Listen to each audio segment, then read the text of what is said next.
All right, rise and shine. Well, at least we got the rise part, not maybe too much of a shine. Although some of you may get some sun rays here this morning. I hope you guys are doing well. I'm wave meteorologist Brian Good on this Tuesday morning. It's a combination today, guys, of the weather blog. It is snow and wind talk today. There is certainly a setup we need to watch as we head into early Thursday, and then I'll get into the chance at some snowfall. And then we'll discuss real quickly at the very end about any chance to get anything, or is winter over, as we look at some of the signals in the longer term, which I'll briefly cover on that. I'll do that much more detail once we get past the system, especially. The next couple of days can be a little bit on the busy side. So good morning. I saw your comments. Good morning to Sam and to Brenda and to Brendan as well. Hope you guys are doing well. I've had a good start to your day so far. Let's start with the snowboard, shall we? That's always where we'd like to begin. And still one item that is on the board, and it's just Friday night. It still looks to be the best way I can describe it, is as a burst of snow, although I do think it's going to be rain initially, and then the transition over to some snowfall will happen during the late night and to about the first maybe 3 or 4 hours of your Saturday. This one's a bit of it's not a major system, but it is a sneaky one. It is a really sneaky one. It's an upper low, and these really can cause a few surprises sometimes, so I want to make sure we don't ignore it. I'll give it a little more attention here coming up in just a few moments. First off, let's talk about how this morning has already been interesting, because even though we've got a mostly cloudy sky, this is live in New Albany. The wind's been kicking up. That wind will get stronger today, by the way, as the cold front itself sinks down from the north. But the surprise has been really just in how much warmth we're getting ahead of this front. Temperatures running way ahead of schedule, 56 degrees right now into Louisville, Dublin, Nickel, into Tell City, in Evansville, and into Owensboro. In fact, when you look at the temperature climb during the overnight into early morning, look at the drop we had. We were at 50 degrees at 8 o'clock last night. We cooled down, a little bit of a bump there at 1 a.m. Could have been UPS playing, we don't know. Then 44 at 2 a.m., 43 at 3 a.m., and then suddenly, bam, we warmed up. 48 to 54 in 1 hour. This morning, and now we're at 56 degrees here into Louisville. So this is a nice warm spell without any sunshine. It's all wind doing that, guys, all wind. And the thing is, we could still get to about 60 or so before rain actually will cut us off, if you will, and kind of ruin the show for the rest of the afternoon. You can already see cloud cover increasing. Some of you, again, getting a few sun rays trying to get through these clouds, but we'll still say mostly cloudy. This is the actual front moving in. So it's starting to pick up some of the rain showers in Indiana. Indiana, you're first on the rain. This is going to be a late morning lunchtime event for you guys. And then right along the river in Louisville, right around, say, the lunch period to about 2 or 3 p.m. And then further south, if it still has moisture left, for those of you south of Parkways, will be later on, an hour or two before sunset. Because the front is not going, it's scooping up moisture now at the angle that it's at. But once it gets a little more horizontal in nature, which it'll tilt over and do, you're not going to get as much moisture flowing in along that front. All right. So the game plan on a wider view, it's all about the front today. There's no severe weather. We're not looking at any high wind alerts or anything like that. No snow for sure. This is just a front that is settling in, and it's the train track, if you will, of what will be the eventual low pressure. It's going to attach to it and pull it to the north. And that's the main low that we'll need to watch into Thursday morning. So as we scoot back to the west, you can see the low trying to get its act together. Albuquerque. Oh, I should have took a left at Albuquerque, if anyone knows that reference. All right, anyway, low pressure developing there into areas of Texas and in the panhandles of Oklahoma. You can see the moisture trying to gather up there into Texas itself. Our front, again, stretched out now into areas of the Ohio Valley, will become more horizontal later on for tonight. Now, as the low pressure gets its act going today, it's a baby right now. It's still developing. It'll become a toddler here this morning, and then a full-on teenager this afternoon. And when that happens, that is when we get the chance at some severe weather developing right where the moisture comes off the Gulf, and that will be in the Houston area, just east of Austin, Texas. And this is a low-wind risk. It's a marginal, 1 out of 5 on that scale, nothing major. Now, tomorrow, the severe risk does go up in that particular zone. So the Houston area, where the warm sector is developing, will grow, and that'll be the spot to watch. All the data I've looked at, it looks to be a setup there that can feature damaging winds, even a few tornadoes. Nothing major, but it certainly is going to be an active day with watches likely issued there in Mississippi, Arkansas, and Louisiana, areas that have been quite familiar with the way this pattern has been this year. So that's not a surprise to them. But notice the marginal risk does now go into areas of Kentucky and into wave country, but barely.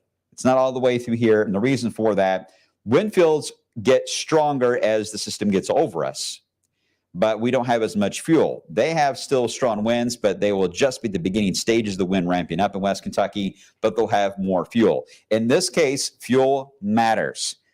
You can have a lot of shear, but you don't have the fuel and instability. You're just going to get, in some cases, not even the high wind will make it to the ground. You can get an inversion, we call it. I'll explain more on that in a second, but you end up blocking the strong winds from getting to the ground surface. So if you get instability, you can tap into those winds and push them down. And that's where you also can get an isolated tornado threat. So right now, West Kentucky is more concerning for the time period for late Wednesday night than, say, even here into wave country. And that's why it tapers down, if you're wondering why. And this outlook is a little odd because it says at the top, this is a severe risk for tomorrow. This is not tomorrow daytime. Their outlooks go 7 to 7. So this is 7 p.m. to 7 a.m. as we head into the time period. At least the particular outlook I'm referring to is a 7 to 7. So for us, it's really going to be the 4 a.m. to 7 a.m. portion of this outlook that will likely impact us. And that's the reason why I don't want you guys to be confused about tomorrow being active. It's not tomorrow. It is going to be late Wednesday night and early Thursday morning. It's only just for a few hours. The warm sector itself, we're only in it for maybe 4 hours, maybe 5. I'll be generous, maybe 5. Then we're out of it, and then we drop again on temperature. So we warm up in the warm sector. While we want to enjoy that, a majority of the time we're in the warm sector, you're going to be asleep. At least most of you will be. So you'll miss out on a lot of the warm weather. But when you're getting up to head out the door at 5, 6 a.m. on Thursday, it will still be warm out, but it's going to be a little chaotic. It's going to be quite windy out. There's going to be quite a bit of heavy rain. For that reason, likely am going to issue an alert day that will cover the morning commute for Thursday, just because of the high wind fields that will be around and the heavy rain. So it could be a little tricky for the kids at the bus stop and for everyone just traveling in general. Just plan on a busy rush hour setup, kind of just a messy one in general, and don't bother fixing your hair on Thursday. It ain't going to work.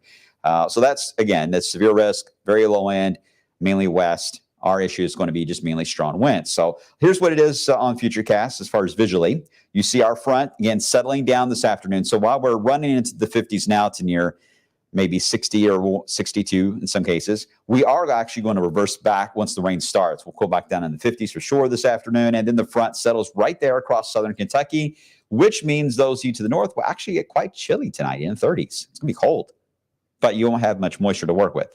All the moisture will be closer to where the front is, which will be in southern Kentucky, and that's where the warm air will likely be pushed to the south.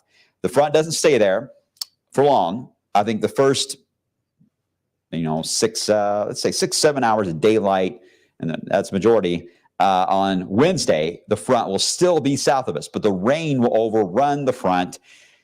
It'll be a steady rainfall. It could be heavy at times. I don't see any lightning with this. It's just a steady rain. Temperatures will try to play catch up with this rainfall. It's going to be tough while the rain is falling. Thermometers is not going to move very much, generally staying in the 40s for much of the day. Once we get into Wednesday night, and watch what happens when we into Wednesday night. Look at your location, your town, your community. Now you're going to see the temperature begin to really rise as we head into the overnight hours. 53 as we head into 10:30, 61 in Munfordville, 60 into Grayson County. The warm air surges right up. We're talking about 60s, 60 to 65 actually here in Louisville, and 63 in Munfordville. That's at 4 a.m. Thursday morning. So we go from 53 to 63 as we head into the overnight. I think there's some spots that go a bit higher, but I think there is a limit here. There's no daylight, but you can certainly tell that it's primed for at least thunderstorms. But the problem is, again, timing. 4 a.m., there's just not much to work with on the fuel part. West Kentucky does, not so much Central Kentucky. But we still have the wind field that is going to get stronger over us. So there is a small overlap. There's a small overlap of the energy fading out, but the wind field getting stronger. And right at that overlap, right now it looks to be west 65. 65 to Evansville is the zone probably to watch for any overlap. but it looks relatively minor. I don't want you guys to worry about severe weather right now. I think it's more of an issue that it's just going to be messy on Thursday morning with the wind combination and the rain and downpours. Lightning chances are going up with this. I'm seeing an increase in that potential. Now, I mentioned an inversion. When basically, it's not to get technical, but it's basically with the warm air, we have temperatures that normally get colder as you go up, right? Well, in this case, there is a boundary where temperatures actually begin to warm instead of getting cooler as you get above our heads. And that creates an imbalance. The atmosphere, especially thunderstorms, they like the idea of it getting colder as you go up. That's what they feed off of, right? They like that idea. So whenever you mess that flow up in its ability to grow as a cloud, then you mess up the entire process of creating a thunderstorm. It makes it difficult for the strong wind fields eventually can build in a thunderstorm to even get below wherever that boundary is, wherever that notch is, wherever it's at, that the temperature begins to change and warm.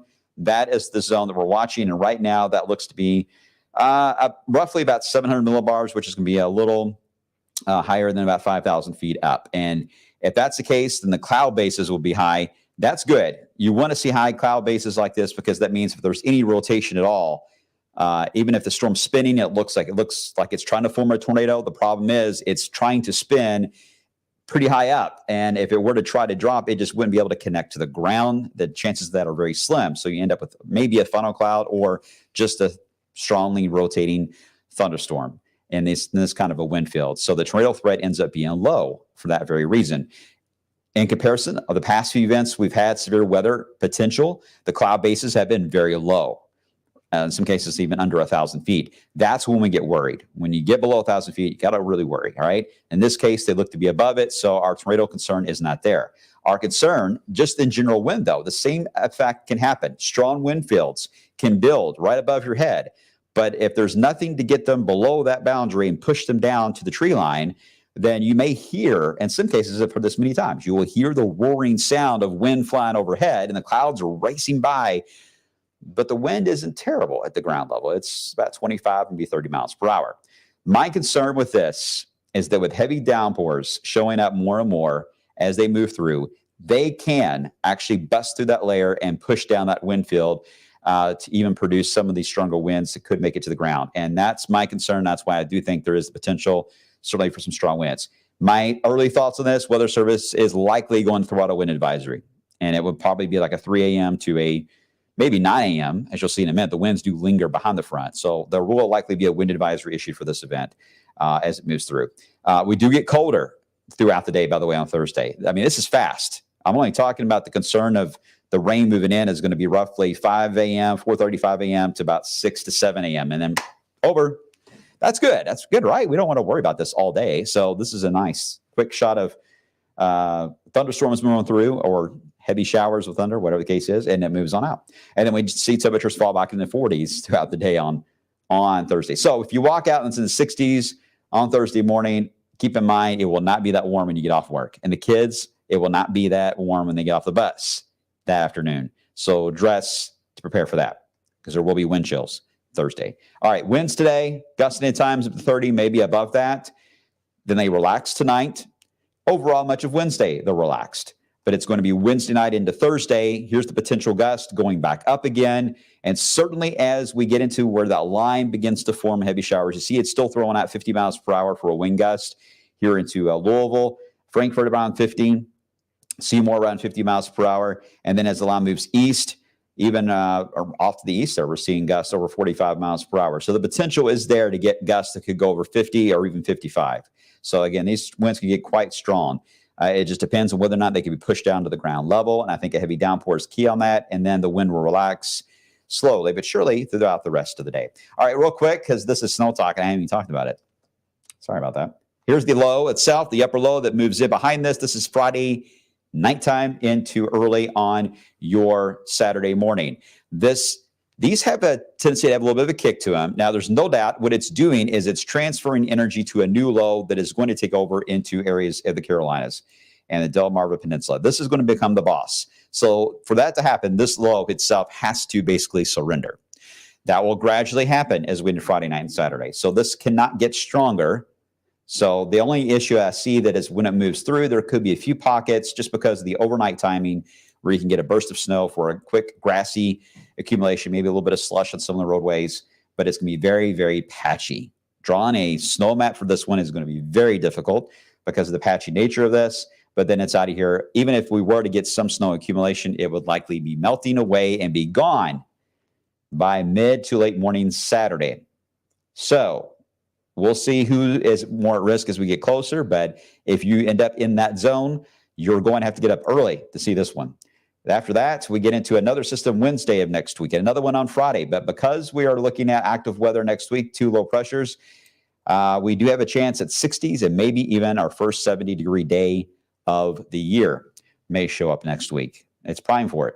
Looking at the polar vortex, well, I can tell you this. It's up there into the North Pole. It's retreated after really giving Mount Washington, New Hampshire quite the scare with that 108 below zero wind chill. It's retreated back north, but it is trying to do what we call a split. You see the two different areas as we head into February 17th. There is a delayed reaction with this for cold air to then invade in lower latitudes. Sometimes it can be in up to a week. That would put us in the last few days of February. We don't have a lot of modeling right now that goes out that far, so I really can't tell you too much. All I can tell you is that seeing the split indicates the groundwork has been laid. But the second thing we got to figure out is where would it go?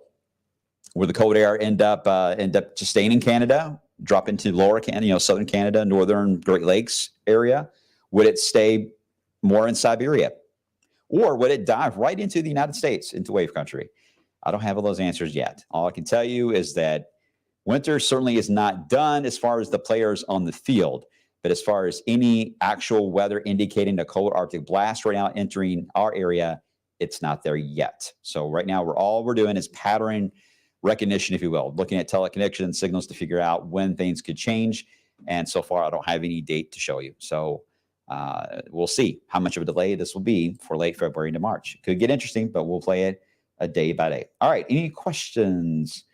Actually, the tornado potential, it's 2% that's back out to far west Kentucky. Again, any tornado potential I still think is west, only because they have the better fuel. The lower cloud bases will be found there.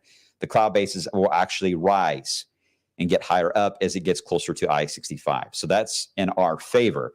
Now, there is some wiggle room there as always. So I'm not going to say no, it's not going to happen. I can't tell you that because we're only going by a model, right? So there is some margin of error the model could have. But at this point, I don't see anything to be concerned. Now, tomorrow, we're going to have a full update. We have another full day here to talk about this thing. So we have plenty of time. So just hang tight, and I promise we'll keep you updated. With 3 or 4 inches of snow, hey, look, we're working on it. We're working on it here. All right. Our snow's been like baby steps this year, right?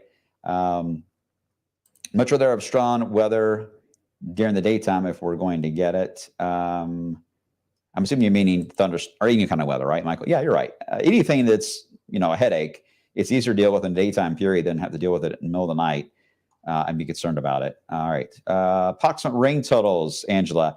Right now, it's a good question because the highest totals will be in the track of the low itself, although the front is going to try to really ramp up some of these totals. So we're looking at I would say a 2 to 3 day total would put areas along and west of 64 more at risk to get over the 1 to 2 inch potential. But there is some buffer zone there along I-64 when the front is trying to settle in southern Kentucky and move back up again on Wednesday. There are some signs that some of the heavier rain may briefly spill over into central Kentucky, maybe into Spencer County. That is possible. I don't see anything excessive, though, it's going to cause any flooding. But I would say for you right now, I would go more on the low end of about 3/4 of an inch, but your high end number would be about 1.25 inches. But we'll watch it. But that's the way it's looking right now. DJ, any snow for North Oregon on Friday night? Yes, I think, in the fair snow zone. This is a wet snow. It will not be for everyone, and it will have a very tough time accumulating on anything other than grassy areas, cars, and rooftops. That's it, because the ground's obviously warm this week, guys. So we're resetting. It's like it's November all over again, having our first snow of the season. It's got a battle. It's not like it's Arctic cold. It's already here, and then this moves in. Then that would be a whole different storyline Friday night. But this has got a battle. It's got a battle, and it's not going to be the kind that you really are wanting, although it will be a wet snow, so some of these can easily develop. All right, I'm going to wrap it here for now. I got to get ready for the midday show. You guys are awesome as always. Appreciate you guys watching. stay close. We got another 24 hours on the system, guys. So we got a lot to talk about. It's going to be a busy blog for sure coming up tomorrow. All right. I'll see you then. You behave yourselves.